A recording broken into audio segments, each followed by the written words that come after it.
नमस्कार दोस्तों, आपका अपना ही चैनल रेलवे डिजिटल स्टडी में बहुत बहुत स्वागत है। दोस्तों, इस चैनल पर रेलवे की सभी डिपार्टमेंटल एग्जामिनेशंस की तैयारी कराई जाती है।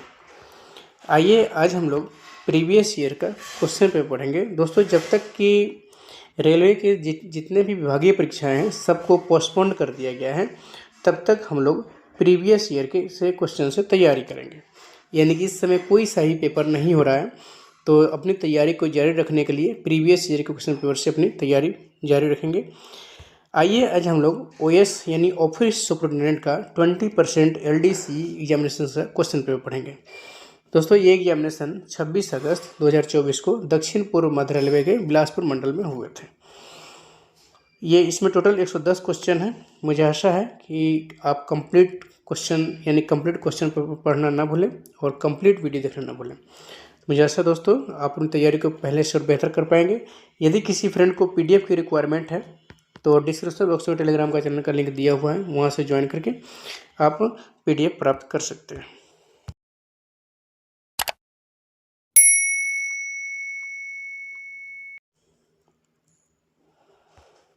इस क्वेश्चन पेपर में टोटल 110 क्वेश्चन है। 100 का उत्तर देना है। इसमें बता रखा है 100 से अधिक प्रश्नों को उत्तर देने वाले को ये अगर देते हैं तो देने में सबसे पहले 100 उत्तरों का मूल्यांकन किया जाएगा। सभी प्रश्न 1 अंक के हैं और प्रत्येक गलत उत्तर के लिए नकारात्मक अंकन यानी 1/3 होगा। दोस्तों, इसमें क्वेश्चन यानी कि द्विभाषी होता है, हिंदी और इंग्लिश वर्जन दोनों होते हैं इसमें। तो हिंदी संस्करण में विसंगतियों के मामले में अंग्रेजी संस्करण स्वीकार किया जाएगा। यानी कि अगर हिंदी में किसी तरह की त्रुटि होता है तो इंग्लिश वर्जन को स्वीकार किया जाएगा। Question number first, Which of the following does not come under the definition of information under RTI Act 2005? यानी निम्नलिखित में से कौन सा आरटीआई अधिनियम 2005 के तहत सूचना की परिभाषा के अंतर्गत नहीं आता है? दोस्तों, इसके आंसर हो जाएंगे फाइल टिप्पणियाँ। Which of the following does not come under the definition of information under RTI Act 2005? Answer file noting. कौन सा आरटीआई अधिनियम 2005 के तहत सूचना की परिभाषा के अंतर्गत नहीं आता है? तो फाइल टिप्पणियाँ नहीं आता है। बाकी ये सब आते हैं, जैसे लॉग बुक हो गए, किसी भी इलेक्ट्रॉनिक रूप में रखी गई डाटा सामग्री, परिपत्र, ये सब आरटीआई अधिनियम 2005 के तहत सूचना की परिभाषा के अंतर्गत आते हैं। बस फाइल टिप्पणियाँ नहीं आते हैं। तो दोस्तों, इस क्वेश्चन का आंसर हो जाएगा option number B.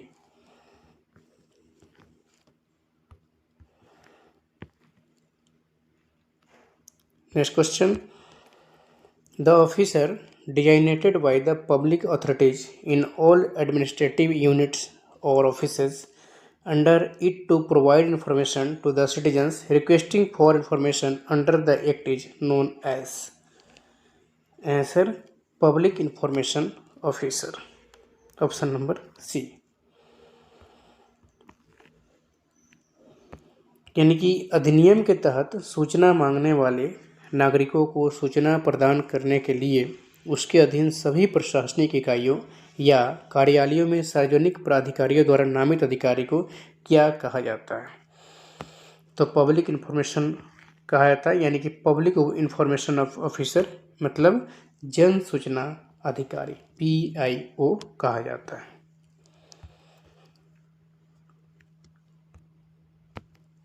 Next question, What is the time limit to get the information RTI Act 2005? यानी आरटीआई अधिनियम 2005 के तहत जानकारी प्राप्त करने की समय सीमा क्या है? तो आरटीआई अधिनियम के तहत जानकारी प्राप्त करने की समय यानी टाइम लिमिट जो है वो 30 डेज है, 30 दिनों की है।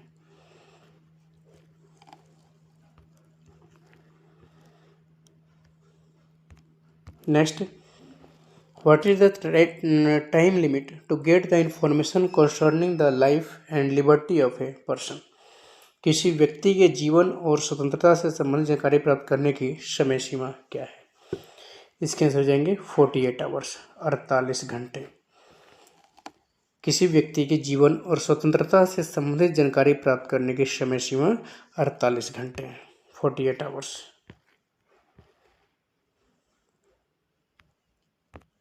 Next question, if the interests of a third party are involved in information sought for, the maximum limit time limit to get the information will be। यदि मांगी गई सूचना में किसी तीसरे पक्ष का हित शामिल हो तो सूचना प्राप्त करने का अधिकतम समय सीमा क्या होगी। दोस्तों इसके समय सीमा जो हो जाएंगे 40 डेज हो जाएंगे, option number B. If the interests of third party are involved in information sought for, the maximum time limit to get the information will be 40 days। यदि मांगी गई सूचना में किसी तीसरे पक्ष का हित शामिल हो तो सूचना प्राप्त करने का अधिकतम समय सीमा 40 दिनों की होगी।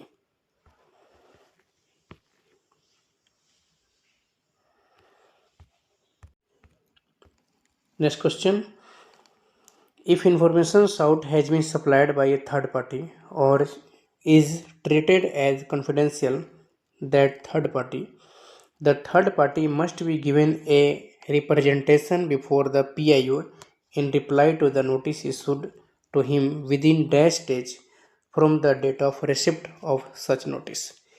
यदि मांगी गई जानकारी तीसरे पक्ष द्वारा प्रदान की गई है या उस तीसरे पक्ष द्वारा गोपनीय मानी जाती है तो तीसरे पक्ष को जारी किए गए नोटिस के जवाब में कितने दिनों के भीतर ऐसी सूचना की प्राप्ति के लिए PIO के समक्ष एक अभ्यावेदन दिया जाना चाहिए। तो दोस्तों इसके आंसर जाएंगे 10 दिन, यानी 10 दिन के अंदर अभ्यावेदन दिया जाना चाहिए। ऑप्शन नंबर सी इसके आंसर हो जाएंगे।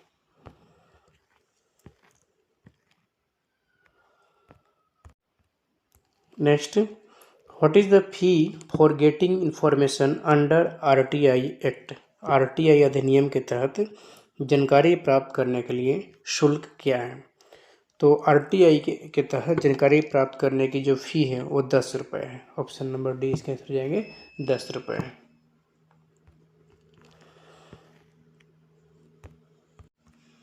Next question, first appeal shall be disposed of by the first appellate authority within dash days from the date of it receipt। यानी प्रथम अपील का निपटारा प्रथम अपीलीय प्राधिकारी द्वारा उसकी प्राप्ति की तारीख से कितने दिन पहले प्रथम अपीलीय प्राधिकारी द्वारा किया जाएगा। तो दोस्तों इसके आंसर जाएंगे 30 डेज, यानी 30 दिन पहले प्रथम अपीलीय प्राधिकारी द्वारा किया जाएगा। आंसर 30 डेज इसके हो जाएंगे।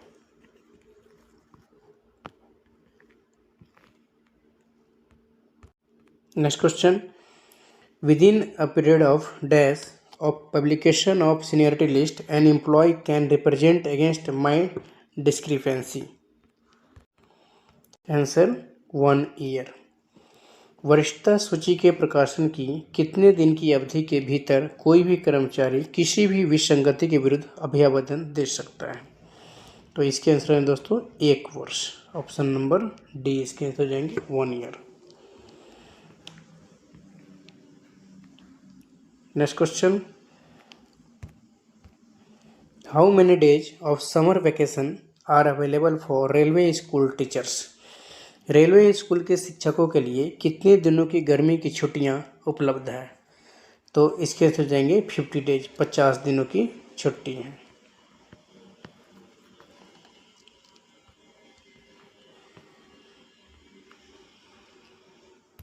Next question, if the disciplinary authority of the charged official is also involved in the same case, then who should be nominated to officiate as disciplinary authority।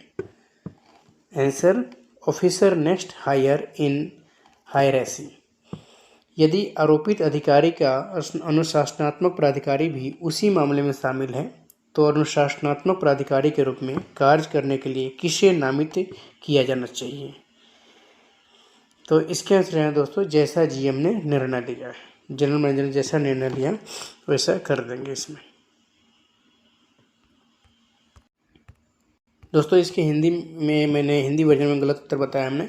इसके आंसर जाएंगे अगला उच्चतर अधिकारी, higher authority. Option number C हो जाएंगे इसके answer. Next question,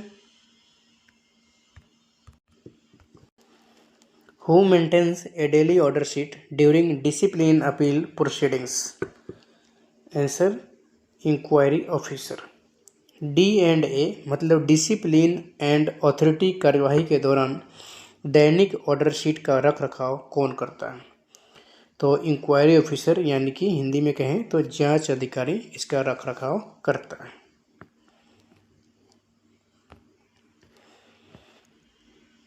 next question, how much distance was travelled by first train of India? यानी भारत में पहली बार जब ट्रेन चली थी तो कितने किलोमीटर यात्रा की थी? तो भारत में पहली बार जब ट्रेन चली थी वो ट्रेन 16 अप्रैल 1853 को चली थी। कहाँ से? वो मुंबई से ठाणे के बीच में, मुंबई टू ठाणे, दोनों के बीच डिस्टेंस 34 किलोमीटर था, यानी कि 34 किलोमीटर। इनमें 3 इंजन लगे थे, तीनों इंजन का नाम था साहिब, सिंध, सुल्तान।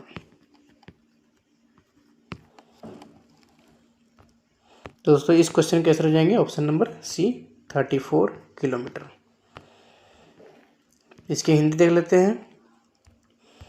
भारत की पहली ट्रेन ने कितनी दूरी तय की थी? तो भारत की पहली ट्रेन ने 34 किलोमीटर दूरी तय की थी और पहली ट्रेन शुरुआत हुई थी 16 अप्रैल 1853 ईस्वी को मुंबई से ठाणे के बीच में। Next question, periodicity of informal meeting with AISCSTA is dash per year? इसके आंसर जाएंगे option number B 2, periodically of informal meeting with AISCSTA is 2 per year। यानी ऑल इंडिया SC/ST के साथ, ऑल इंडिया SC/ST एसोसिएशन के साथ अनौपचारिक बैठक की आवधिकता प्रतिवर्ष कितने हैं? तो 2 हैं, 2 प्रतिवर्ष। इन 2 बैठक पर ईयर कर सकते हैं। तो जितने भी एसोसिएशन होते हैं इन सभी के साथ 2 बैठक प्रतिवर्ष होता है, यानी कि OBC वाले भी हो, ऑल इंडिया SC/ST भी हो, तो एसोसिएशन जो है यानी प्रतिवर्ष 2 बैठक कर सकता है। Next question, record note of discussion of informal meeting with AISCSTA should be circulated within dash days। Answer 1 month, 30 days और 1 month। All India SC/ST association के साथ अनौपचारिक बैठक की चर्चा का रिकॉर्ड नोट कितने दिनों के भीतर प्रसारित किया जाना चाहिए? तो 30 दिनों के भीतर प्रसारित किया जाना चाहिए, यानी 1 महीने के भीतर प्रसारित किया जाना चाहिए। Next question, DRM can consider CG appointment up to which pay level? Answer level 6। DRM किस वेतन स्तर तक CG नियुक्ति पर विचार कर सकते हैं? तो लेवल 6 तक लेवल 6 लेवल तक CG नियुक्ति पर विचार कर सकते हैं, तो इसका आंसर बी हो जाएगा।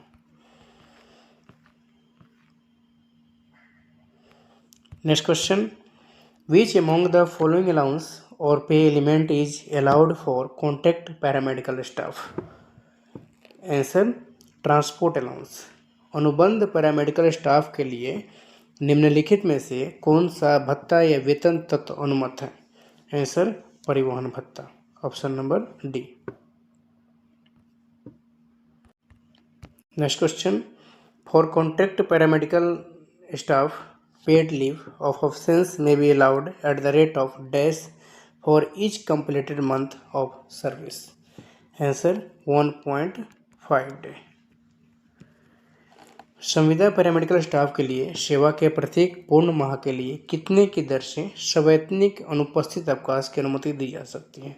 तो 1.5 दिन यानी 1.5 दिन की दर से सवैतनिक अनुपस्थिति अवकाश की अनुमति दी जा सकती है। इसके आंसर बी हो जाएगा।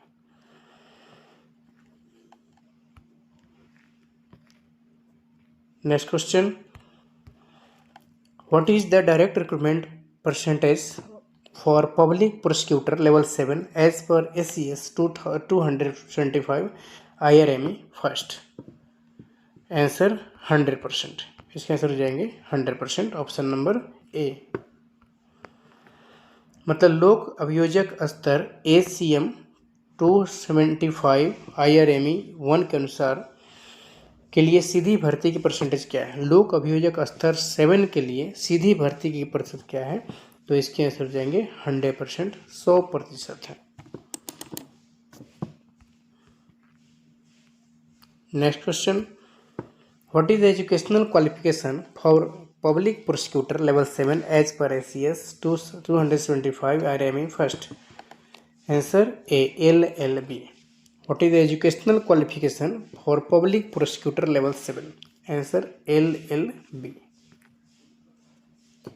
यानी कि लोक अभियोजक स्तर 7 के लिए शैक्षणिक योग्यता क्या है? तो इसकी शैक्षणिक योग्यता है LLB, option number A।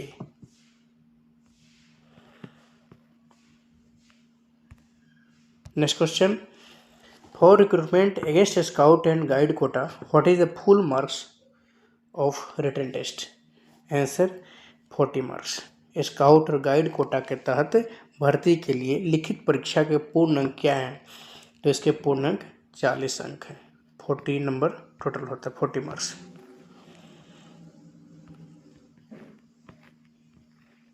Next question, how much marks ऐसे कंपटीशन ऐसे question carries in exam for recruitment against scout and guide quota? Answer 20। Scout और गाइड कोटा के तहत भर्ती के लिए परीक्षा में निबंध प्रश्न कितने अंक का होता है? तो परीक्षा में निबंध प्रश्न उसके 20 अंक के होते हैं। Next question, which quota vacancy if unfilled is carried forward? Answer cultural quota. कौन सी कोटा रिक्ति यदि नहीं भरी जाती है तो आगे बढ़ा दी जाती है? तो वो कोटा है सांस्कृतिक quota, option number B।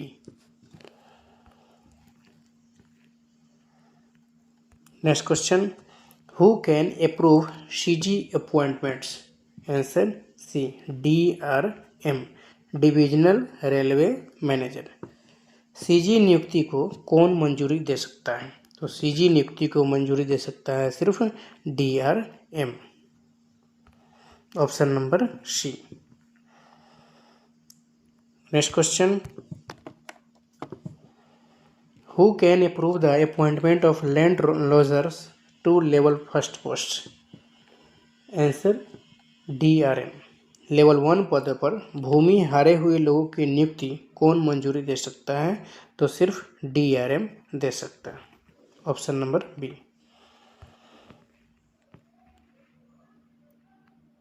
Next question, as per RBE 101/2022 which statement is false regarding appointment of CG candidate in SSC?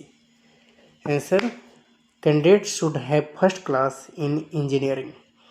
यानी कि RBE 101/2022 के अनुसार SSC में CG उम्मीदवार की नियुक्ति के संबंध में कौन सा कथन गलत है? तो इसके आंसर हो जाएगा उम्मीदवार के पास इंजीनियरिंग में प्रथम श्रेणी होनी चाहिए, ये गलत है। तो ऑप्शन नंबर C, इस क्वेश्चन के अकॉर्डिंग ऑप्शन नंबर C इसके आंसर होंगे।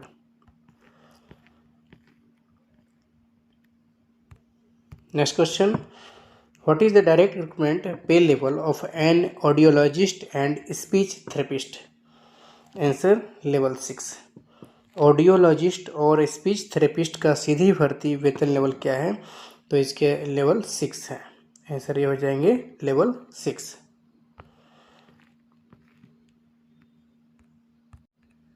Next question, educational qualification for direct recruitment of an audiologist and speech therapist. Audiologist एवं स्पीच थेरेपिस्ट की सीधी भर्ती के लिए शैक्षणिक योग्यता क्या है? तो इनके लिए शैक्षणिक योग्यता है BA SLP। ये और ये जो है इनकी पोस्ट जो होता है स्पीच थेरेपिस्ट की ऑडियोलॉजिस्ट की सीधी भर्ती लेवल 6 में होता है।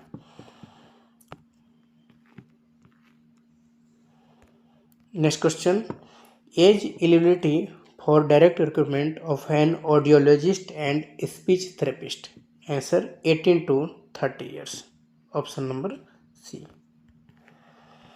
ऑडियोलॉजिस्ट और स्पीच थेरेपिस्ट की सीधी भर्ती की आयु पात्रता क्या है? तो उसकी 18 से 30 वर्ष है। Next question, audiologist and speech therapist for appointment in railways must be registered in, answer C, RCI। Railway में नियुक्ति के लिए ऑडियोलॉजिस्ट और स्पीच थेरेपिस्ट का पंजीकरण कहाँ होना चाहिए? तो RCI में होना चाहिए, RCI। Next question, are single mothers exempted from the scheme of periodical transfer? Answer B, no. क्या एकल माताओं को आवधिक स्थानांतरण की योजना से छूट दी गई है? तो नहीं, नहीं दी गई है।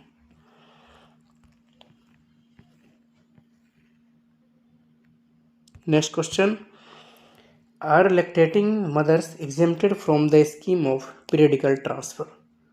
Answer DRM is the deciding authority, answer D. क्या स्तनपान कराने वाली माताओं को आवधिक स्थानांतरण योजना से छूट दी गई है? तो ये DRM निर्णय लेने वाला प्राधिकारी है, छूट देना है या नहीं देना है इसकी फैसला DRM करते हैं।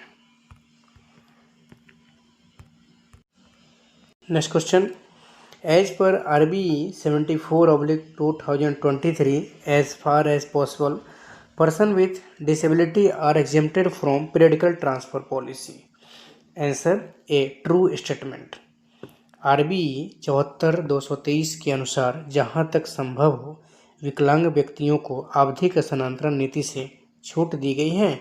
तो नहीं, हाँ ये सत्य है, छूट दी गई है। ऑप्शन नंबर ए हो जाएगा, ट्रू स्टेटमेंट, सत्य कथन है।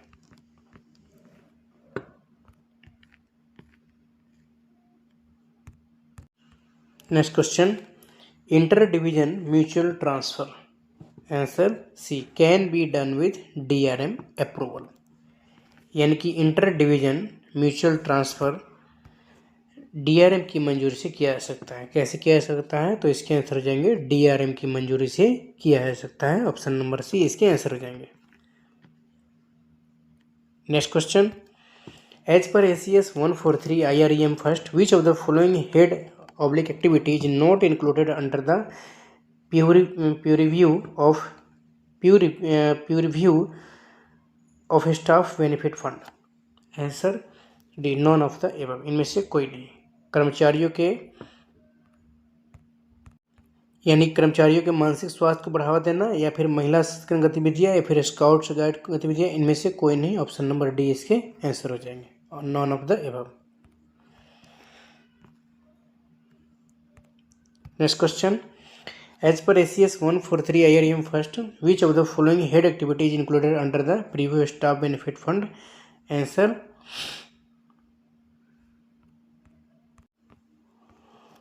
As per ACS 143 IREM first which of the following head activities included under the preview of staff benefit fund? Answer sports activities. यानी कि ACS 143 IREM फर्स्ट के अनुसार निम्नलिखित में से कौन सा शीर्ष गतिविधि कर्मचारी लाभ निधि के दायरे में शामिल है? आंसर हो जाएंगे इसके खेल गतिविधियां, option number B.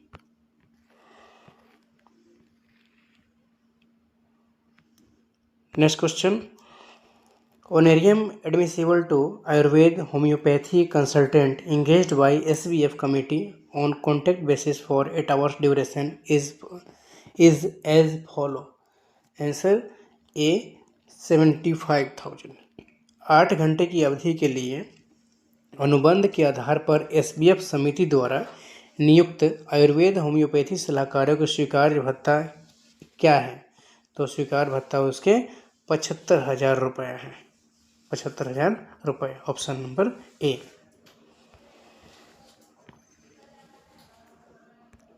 Next question, who is the head of the personnel branch in zone?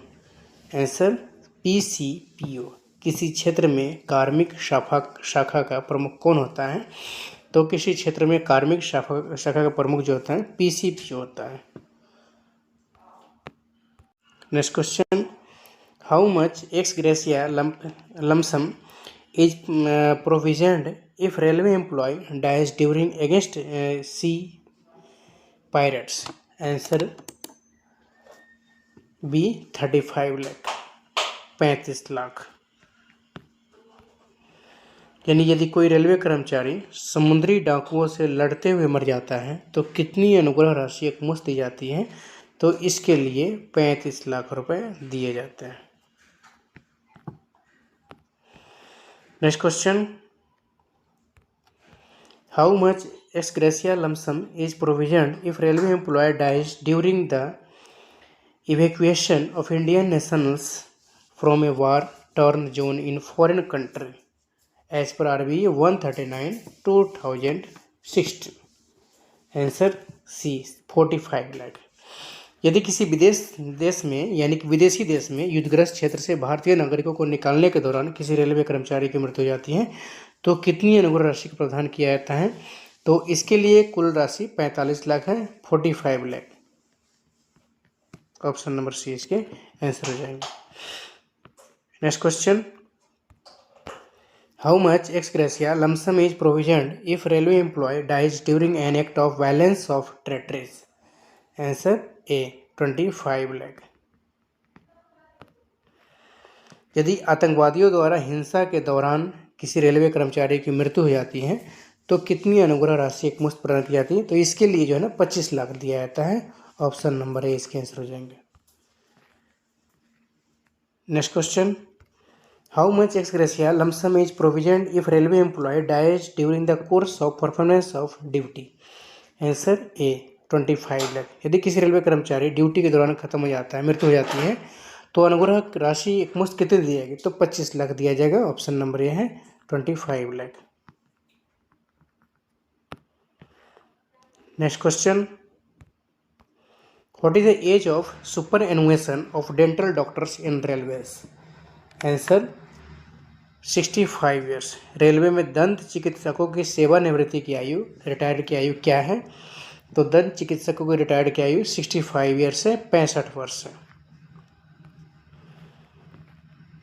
Next question, which allowance has been discontinued? Answer C cycle allowance. कौन सा भत्ता बंद कर दिया गया है? तो साइकिल भत्ता बंद कर दिया गया है। Next question, which railway station among the following do not fall under the jurisdiction of ACCR? Mahasamund, Titlagarh, Jharsuguda, JSG and Puri. Answer all of the above. निम्नलिखित में से कौन सा रेलवे स्टेशन ACCR क्षेत्र के अधिकार क्षेत्र में नहीं आता है? तो इनमें से हो जाए महासमुंद, टिटलागढ़, झारसुगुड़ा, जेएसजी, पुरी, ये सभी स्टेशन जो है ACCR के क्षेत्र में नहीं आता है। तो ऑप्शन नंबर डी इसके आंसर हो जाएंगे।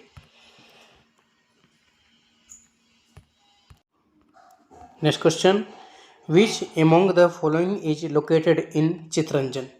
यानी निम्नलिखित में से कौन सा चितरंजन में स्थित है? तो इनमें से CLW यानी चितरंजन लोकोमोटिव वर्क्स चितरंजन में है, और DLW यानी डीजल लोकोमोटिव वर्क्स वाराणसी में है, और बनारस लोकोमोटिव वर्क्स भी वाराणसी में है, और ICF integral coach factory Chennai में है, चेन्नई में।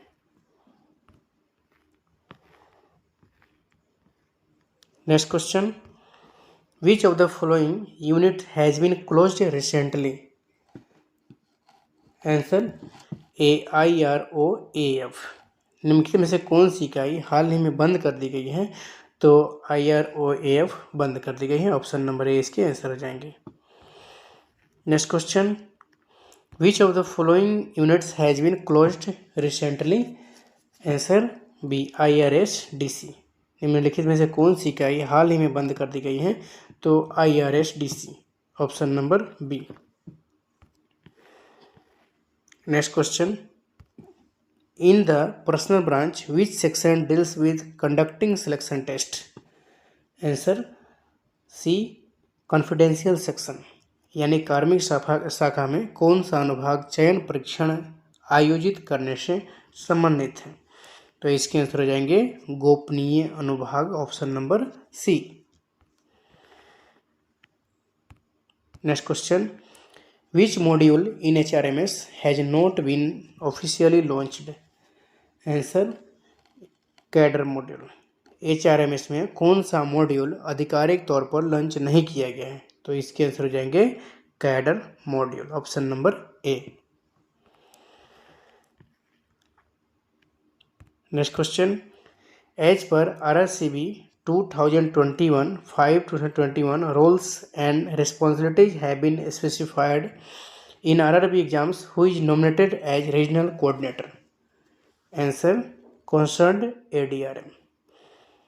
यानी कि RRCB 2021 5/2021 के अनुसार भूमिकाएं और जिम्मेदारियां निर्दिष्ट की गई हैं। RRB परीक्षा में क्षेत्रीय समन्वय के रूप में किसे नामित किया जाता है?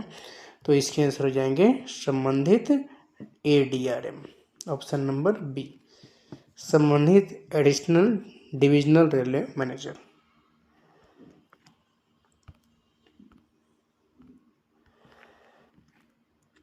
Next question, as per RRCB 2021 roles and responsibilities have been specified in RRB exams. Who is nominated as additional regional coordinator? Answer, senior DPO। Hindi में देख लेते हैं। RRCB इतना के अनुसार भूमिकाएं और जिम्मेदारियां निर्दिष्ट की गई है। RRB परीक्षाओं में अतिरिक्त क्षेत्रीय समन्वय के रूप में किसे नामित किया जाता है? आंसर हो जाएगा senior DPO। Next question, which is not included in the duty list of chairpersons of RRBs? Answer C, issue of appointment letters. RRB के अध्यक्षों की कर्तव्य सूची में कौन शामिल नहीं है? तो RRB के अध्यक्षों की कर्तव्य सूची में शामिल नहीं है नियुक्ति पत्र जारी करना, ऑप्शन नंबर सी इसके आंसर हो जाएंगे। Next question, dash is the competent authority to decide the classification of post as selection in each department? Answer, railway board. प्रत्येक विभाग में यानी कि डैश प्रत्येक विभाग में चयन के रूप में पदों का वर्गीकरण तय करने की सक्षम प्राधिकारी कौन है? तो इसके आंसर जाएंगे railway board, option number C.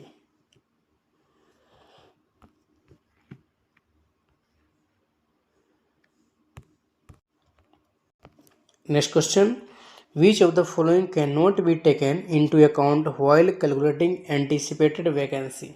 Answer A, vacancy is likely to arise on account of staff approved to go on deputation. यानी कि प्रत्याशित रिक्ति की गणना करते समय निम्नलिखित में से किसको ध्यान में नहीं रखा जा सकता है?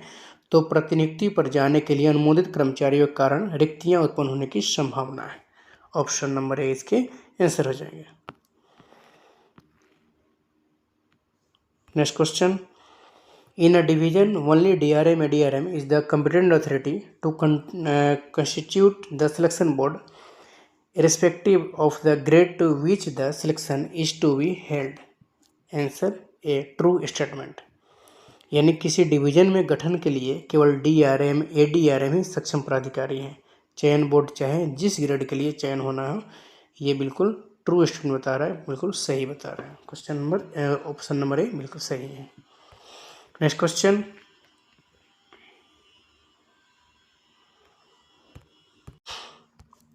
Choose the statement which is against rules. On the date of written test और viva was the officer nominated to the selection board might not be available on account of leave transfer etc. and another officer is temporarily substituted with the approval of the authority who originally nominated the selection board?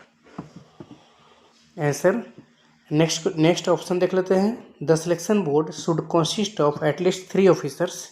Third number option, nomination of an officer in the selection board who is directly subordinate to another officer in the selection board is wrong, none of the above. Answer first, option number A। Hindi में देख लेते हैं, यानी ये कह रहा है कि वह कथन चुने जो नियमों के विरुद्ध है, जो खिलाफ है। तो ये खिलाफ है ऑप्शन नंबर ए, क्योंकि लिखित परीक्षा या मौखिक परीक्षा की तारीख पर चयन बोर्ड में नामांकित अधिकारी छुट्टी, स्थानांतरण आदि कारण उपलब्ध नहीं हो सकता है और प्राधिकारी के अनुमोदन से अस्थायी रूप से किसी अन्य अधिकारी को प्रतिस्थापित किया जाता है जिसने मूल रूप से चयन को नामांकित किया था। तो नियमों के विरुद्ध ऑप्शन नंबर ए है, ए इसके आंसर हो जाएंगे। Next question, When the selection is to a post which is in the regular channel of promotion, staff in the immediate lower grade having completed dash years service are only to be considered for promotion. Answer B 2. 2 year service are only to be considered for promotion.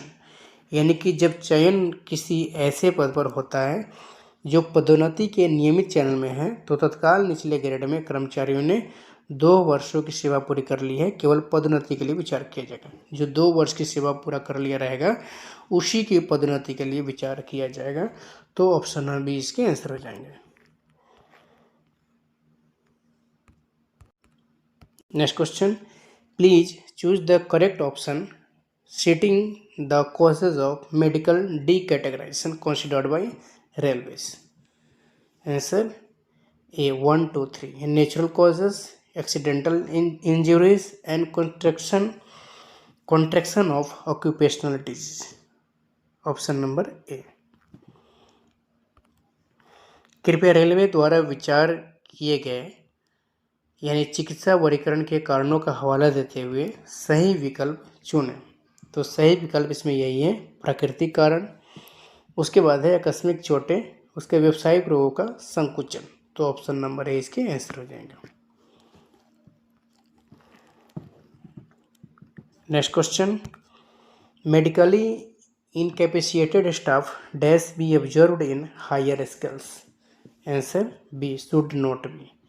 चिकित्सकीय रूप से अक्षम staff को dash उच्चतर में सम्मानित किया जाए। तो इसके आंसर हो जाएगा मतलब नहीं होना चाहिए। ऑप्शन नंबर बी इसके आंसर हो जाएंगे। Next question, as per railway servants hours of work and period of rest rules 2005, road side station means a station other than an important junction station, an station within marshalling yard, an important terminal station, a station from which trains are not ordered as a regular measure. Correct answer option number D. A station from which trains are not ordered as a regular measure. यानी railway कर्मचारियों काम के घंटे और आराम की अवधि नियम 2005 रोड साइड स्टेशन का तात्पर्य इसके अलावा किसी अन्य स्टेशन से क्या एक महत्वपूर्ण जंक्शन स्टेशन, मार्शलिंग यार्ड वाला स्टेशन, एक महत्वपूर्ण टर्मिनल स्टेशन, एक स्टेशन जहां से ट्रेनों को नियमित उपाय के रूप में ऑर्डर नहीं किया जाता है। तो ऑप्शन नंबर डी इसके आंसर हो जाएंगे।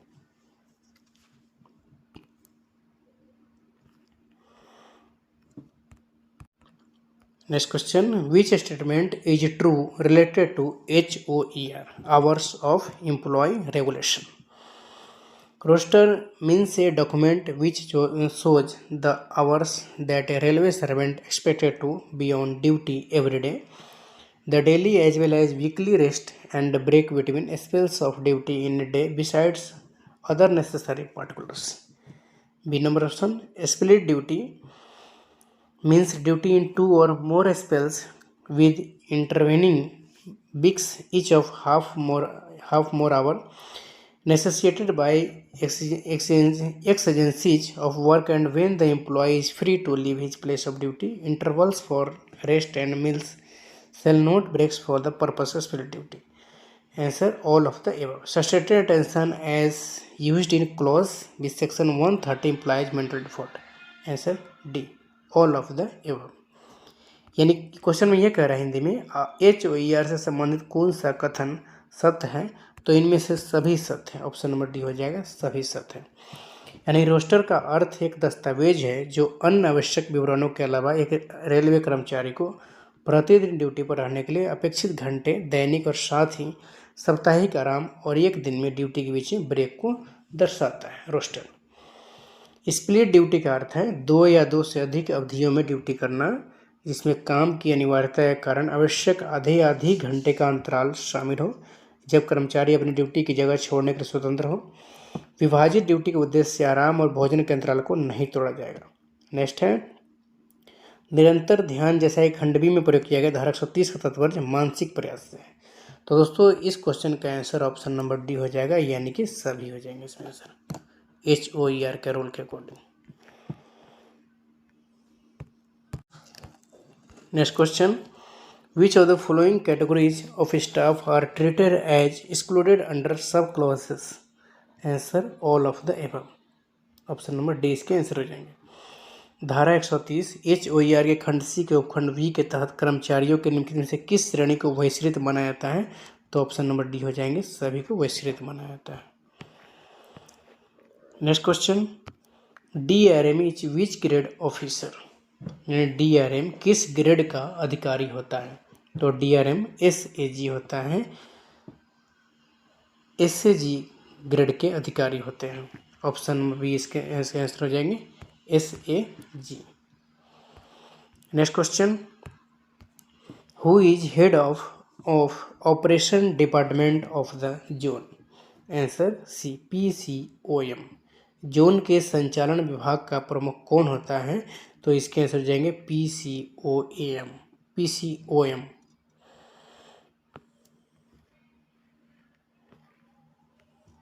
नेक्स्ट क्वेश्चन, ऑफिस असिस्टेंट पे लेवल एज पर 7th पे कमीशन इज? 7वें वेतन आयोग के अनुसार कार्यालय सहायक का वेतन स्तर क्या है? तो उसके अनुसार कार्यालय सहायक वेतन लेवल 1st है। ऑप्शन नंबर ए उसके आंसर हो जाएंगे। नेक्स्ट क्वेश्चन, विच बेसिक पे is the highest limit for calculation of night duty allowance? Answer 43,600, 43,600। यानी ये कह रहा है कि रात्रि ड्यूटी भत्ते की गणना के लिए कौन सा मूल वेतन उच्चतम सीमा है? तो आंसर हो जाएगा 43,600। लेकिन अब क्या है, इसे बढ़ा दिया गया है, यानी कि अब चालू कर दिया गया है इसे 43,600 नहीं, यानी कोई भी बेसिक हो अगर नाइट ड्यूटी कर रहा है तो रात्रि नाइट ड्यूटी भत्ता उसे मिलेगा। Next question, PCO allowance for non supervisory staff up to level 6 is? Answer C, 12% of basic pay. Level 6 तक गैर पर्यवेक्षी कर्मचारियों के लिए PCO भत्ता कितना है? तो इसके लिए वेतन है, मूल वेतन का 12% PCO भत्ता है। Next question, children education allowance for railway employees in case of Divyangjan children is paid at the rate of 4,500 per month. दिव्यांगजन बच्चों के मामले में रेलवे कर्मचारियों के लिए बाल शिक्षा भत्ता का भुगतान किस दर से किया जाता है? तो 4500 रुपये प्रति महीने की दर से किया जाता है। Next question, how much fixed medical allowance a railway pensioner is entitled to if he resides within 2.5 kilometre distance from railway health unit? Answer A, Rs 1,000 per month. यदि कोई रेलवे पेंशन भोगी रेलवे स्वास्थ्य इकाई से 2.5 kilometre की दूरी के भीतर रहता है तो कितने निश्चित चिकित्सा भत्ते का हकदार है? तो 1,000 प्रति महीना। ऑप्शन नंबर ए होगा 1,000 रुपये प्रति महीना। Next question, special duty allowance to railway employees serving in north eastern region is dash of basic pay? Answer B, 10% of basic pay. यानी उत्तर पूर्वी क्षेत्र में सेवारत रेलवे कर्मचारियों को विशेष कर्तव्य भत्ता मूल वेतन में कितना % मिलता है? तो 10% मिलता है। Next question, how much CTG will be paid if transfer involves change of location of less than 20 kilometre? Answer A, 20% of basic पे। इसकी हिंदी देख लेते हैं। यदि स्थानांतरण में 20 किलोमीटर से कम का स्थान परिवर्तन शामिल है तो कितना CTG का भुगतान किया जाएगा? तो इसके लिए CTG भुगतान किया जाएगा मूल वेतन का 20%।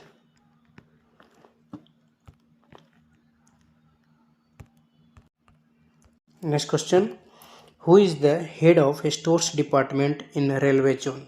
रेलवे क्षेत्र में भंडार विभाग का प्रमुख कौन होता है? तो इसके होते हैं PCMM। Option number B, principal chief material manager. Next question, loco pilot belong to which department? Loco pilot किस विभाग का होता है? तो लोको पायलट ऑपरेटिंग डिपार्टमेंट के होते हैं। नहीं, ऑप्शन नंबर सी है electrical operating department. Option number C इसके आंसर हो जाएंगे। Next question, normally which department in the division is directly in charge of public relation activities? सामान्यतः संभाग में कौन सा विभाग सीधे तौर पर जनसंपर्क गतिविधियों का प्रभारी होता है? आंसर कॉमर्शियल वाणिज्य। Option number B. Next question, where Kendriya Vidyalaya in railway colony should be open? Railway colony में कहाँ केंद्रीय विद्यालय कहाँ खोला जाना चाहिए? तो इसके आंसर हो जाएंगे ऑप्शन नंबर ए नागरिक क्षेत्र, सिविल सेक्टर में। Next question, who has the powers to lease railway land to Kendriya Vidyalaya? केंद्रीय विद्यालयों को रेलवे की भूमि पट्टे पर देने का अधिकार किसके पास है? तो इसके आंसर जाएंगे DRM। Option number B. केंद्रीय विद्यालयों को रेलवे के भूमि पट्टे पर देने का अधिकार सिर्फ DRM को है। Next question, construction of staff quarters for Kendriya Vidyalaya is to be borne by? Answer railways. Option number A. Kendriya विद्यालयों के लिए स्टाफ क्वार्टरों का निर्माण किसके द्वारा वहन किया जाना है? आंसर हो जाएगा railway. Next question, which post is generally not pin pointed in GSU? Answer B steno. GSU में आमतौर पर कौन सा पद चिन्हित नहीं किया जाता है? आंसर हो जाएंगे इसके स्टेनो। स्टेनो पद चिन्हित नहीं किया जाता है। Next question, what is the medical category of WI? Answer D C1। WI की मेडिकल श्रेणी क्या है? इसके मेडिकल कैटेगरी है C1। Next question, as per master circular 32, no persons may be appointed to railway service or sent to training school without the production of a answer B health certificate. Without production of health certificate. Master circular 32 के अनुसार किसी व्यक्ति को dash प्रस्तुत किए बिना railway सेवा में नियुक्त नहीं किया जा सकता है या प्रशिक्षण स्कूल में नहीं भेजा जा सकता है। तो बिना स्वास्थ्य प्रमाण पत्र प्रस्तुत किए बिना रेलवे सेवा में नियुक्ति नहीं किया जा सकता या फिर ट्रेनिंग में भी नहीं भेजा जा सकता। तो इसके आंसर हो जाएगा option number B. Next question, as per master circular 32 recruitment to group D post other than post in RPF would be made an intervals of answer A 1 to 2 year.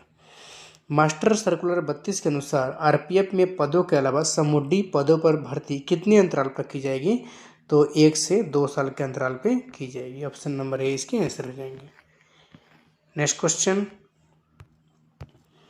As per master circular 32 the currency of the group D panel in case of direct recruitment from the open market is answer 1 year. Master circular 32 के अनुसार खुले बाजार से सीधे भर्ती के मामले में ग्रुप डी पैनल की मुद्रा क्या है? इसके आंसर जाएंगे 1 साल, 1 वर्ष। नेक्स्ट क्वेश्चन, पे level of COS chief office superintendent मुख्य कार्यालय अधीक्षक का वेतन स्तर क्या है? तो इसके आंसर रहेंगे ऑप्शन नंबर सी, लेवल 7 है। मुख्य कार्यालय अधीक्षक का वेतन स्तर 7 है। Next question, as per IREC volume first appointment to group A post in railway service is made by president. यानी IREC वॉल्यूम फर्स्ट के अनुसार रेलवे सेवा में ग्रुप ए पद पर पहली नियुक्ति किसके द्वारा की जाती है? तो पहली नियुक्ति राष्ट्रपति द्वारा की जाती है। ऑप्शन नंबर सी हो जाएगा। Next question, as per IREC volume first, appointment to group B service by promotion of staff is made by answer D GM। IREC volume first के अनुसार समूह बी में सेवा में नियुक्ति कर्मचारियों की पदोन्नति किसके द्वारा की जाती है? आंसर हो जाएगा GM के द्वारा। ऑप्शन नंबर डी इसके आंसर हो जाएंगे। Next question, which of the following statement is incorrect, यानी इनमें से कौन सा स्टेटमेंट जो है गलत है? तो इनमें से यानी स्टेटमेंट पढ़ने के बाद ऑप्शन नंबर डी गलत है। The regulation for the medical examination of candidates for admission to railway service group A are not included in the recruitment rules, यानी कि ये कह रहा है कि जिन श्रेणियों को महाप्रबंधक निर्धारित कर सकते हैं उनमें रेलवे कर्मचारियों को प्राथमिक चिकित्सा में सक्षमता का अनुमोदित प्रमाण पत्र प्राप्त करने की आवश्यकता होगी। तो ऑप्शन नंबर नहीं, सॉरी, इसके आंसर डी हो जाएगा, क्योंकि ये बोल रहा है कि रेलवे सेवाओं ग्रुप ए में प्रवेश के लिए उम्मीदवारों के चिकित्सा परीक्षा के नियम भर्ती नियम में शामिल नहीं है। तो ऑप्शन नंबर डी इसके आंसर हो जाएंगे। नेक्स्ट क्वेश्चन देखते हैं, in which post direct recruitment element does not exist, किस पद में सीधी भर्ती का तत्व मौजूद नहीं है? तो आंसर हो जाएंगे इसके chief SNWI। Option number D, chief staff and welfare inspector. Next question, WI यानी welfare inspector plays a key role in answer A approval of compassionate ground appointment. Welfare inspector किस में मुख्य भूमिका निभाता है? तो ये हो जाएगा ये अनुकंपा आधार पर नियुक्ति की मंजूरी। Option number A. Next question, WI is normally provided, WI सामान्यतः प्रदान किया जाता है। ऑप्शन नंबर जाएगा D, duty pass.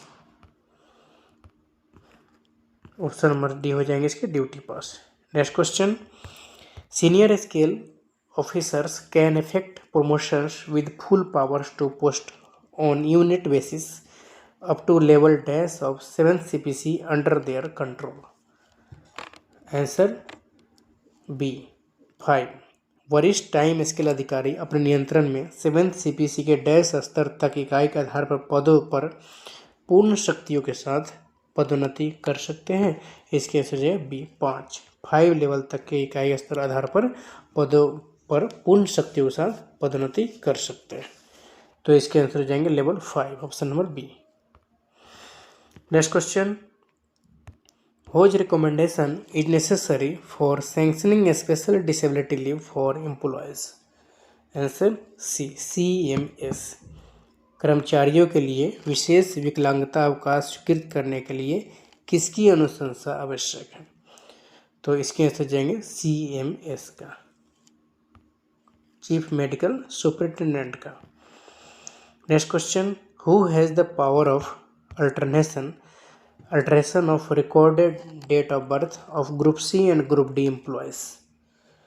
Answer C, PCPO।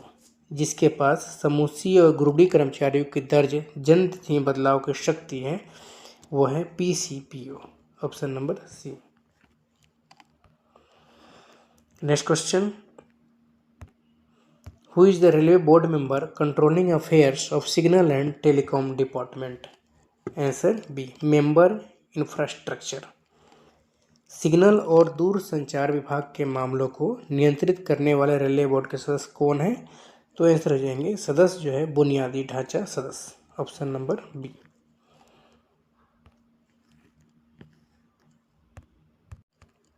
Next question, in which location a RRB is located? Answer Chandigarh. Option number B. Lucknow में RRB नहीं है, रायपुर में भी नहीं है, दानापुर में नहीं है, RRB इसमें है सिर्फ चंडीगढ़ में। यानी बोल रहे हैं RRB किस स्थान पे है? तो इस ऑप्शन के अकॉर्डिंग चंडीगढ़ में है।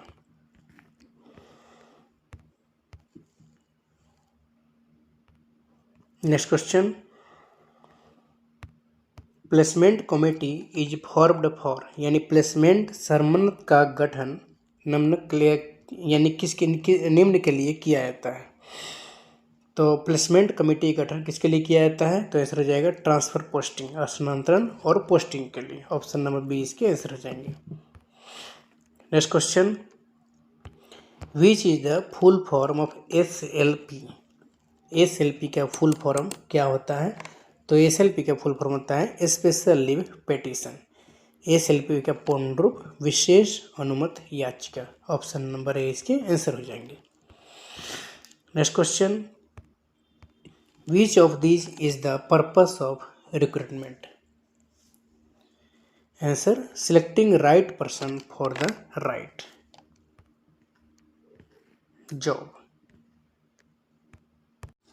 मतलब है कि भर्ती का उद्देश्य क्या है? तो भर्ती का उद्देश्य है सही काम के लिए सही व्यक्ति का चयन करना। Option number B.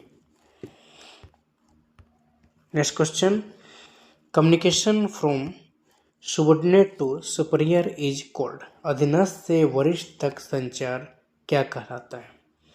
तो इसके आंसर जाएंगे option number C, upward communication यानी ऊर्ध्व संचार। RTI act 2005 came into force on. Answer A, 12 October 2005। RTI अधिनियम 2005 कब लागू हुआ? तो 12 अक्टूबर 2005 को लागू हुआ था। RTI मतलब राइट टू इंफॉर्मेशन, सूचना का अधिकार अधिनियम। नेक्स्ट क्वेश्चन, अभी हिंदी है यानी कि भारत संघ की राजभाषा के बारे में बता रहा है। तो भारत संघ की राजभाषा है। What is official language of the union of India? Bharat संघ की राजभाषा क्या है? तो भारत संघ की राजभाषा हिंदी और लिपि देवनागरी है। ऑप्शन नंबर ए इसके आंसर हो जाएंगे। भारत संघ की राजभाषा हिंदी है और लिपि देवनागरी है। नेक्स्ट क्वेश्चन, राजभाषा अधिनियम 1963 कब पारित हुआ? When was the official language act 1963 passed? Answer A, 10 मई 1963 को, 10 मई 1963 को पारित हुआ था। राजभाषा अधिनियम 1963 10 मई 1963 को पारित हुआ था। नेक्स्ट क्वेश्चन, हर साल हिंदी दिवस कब मनाया जाता है? When is Hindi day celebrated every year? हर साल हिंदी दिवस 14 सितंबर को मनाया जाता है 1949 ईस्वी से।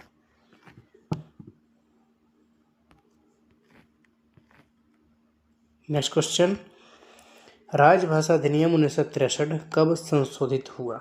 When was the official language act 1963 amendment? तो संशोधन हुआ 1963 को, संशोधन जो है ना 1967 में किया गया था, 1967 में। तो इसके आंसर हो जाएंगे option number B, 1967, 1967। Next question, संविधान की 8वीं अनुसूची संबंधी व्यवधान उपलब्ध अनुच्छेद का नाम बताइए। यानी कि name the articles in which the provision of the 8th schedule the constitution is available. संविधान की 8वीं सूची संबंधी प्रावधान में उपलब्ध अनुच्छेद का नाम बताइए। तो उपलब्ध अनुच्छेद का नाम है आर्टिकल 344, अनुच्छेद 344। नेक्स्ट क्वेश्चन, राजभाषा अधिनियम कब पारित हुआ? When was the official language ruled passed? Answer B, 1976, 1976 को। नेक्स्ट क्वेश्चन, संविधान के भाग 17 में कितने अनुच्छेद हैं? How many articles are there in part 17 of the constitution? Answer C, 9। संविधान के भाग 17 में 9 अनुच्छेद हैं। नेक्स्ट क्वेश्चन, राजभाषा आयोग की सिफारिश पर विचार करने के लिए गठित समिति के प्रथम अध्यक्ष कौन थे? Who was the first chairman of the committee which was formed on the recommendation of the official language commission? राजभाषा आयोग की सिफारिश पर विचार करने के लिए गठित समिति के प्रथम अध्यक्ष कौन थे? तो प्रथम अध्यक्ष श्री जीवी पंत थे। श्री जीवी पंत का नाम, पूरा नाम Govind Vallabh Pant. Option number B.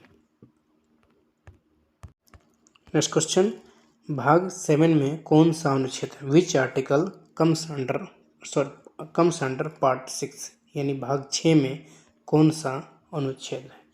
तो भाग 6 में अनुच्छेद 210 है। ऑप्शन नंबर ए इसके आंसर हो जाएंगे, भाग 6 में अनुच्छेद 210 है।